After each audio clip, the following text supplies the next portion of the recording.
انسان کے اندر جو روح ہے یہ سب سے بہترین اور پاکیزہ چیز ہے، روح۔ اور یہی روح اگر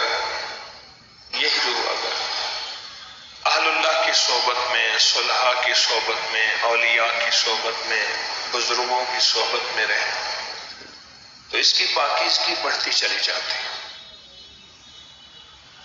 اور انسان جب اپنے جسم کو یا اپنی روح کو یا اپنے وجدان کو کسی چیز کے ساتھ منسلک نہیں کرتا، اس کو تنہا چھوڑ دیتا ہے، تو پھر یہ کانٹے بن جاتے ہیں۔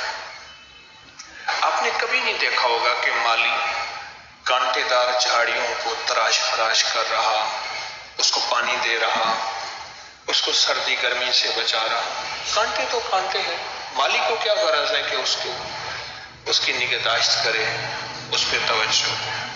ہاں، پھولوں پہ ہمیشہ کی جاتی ہے، پھلوں پہ ہمیشہ کی جاتی ہے۔ اسی طرح ہماری زندگی میں جب ہم اپنے آپ پہ چھوڑ دیتے ہیں، پہلے دن سے ماں نے کہا بیٹا تو انجینئر بنے گا، تو ڈاکٹر بنے گا، تو پائلٹ بنے گا، تو فلاں بنے گا، یہ بھی بننا ہے، لیکن ماں نے یہ نہیں بتایا کہ بیٹا تو انسان بنے گا۔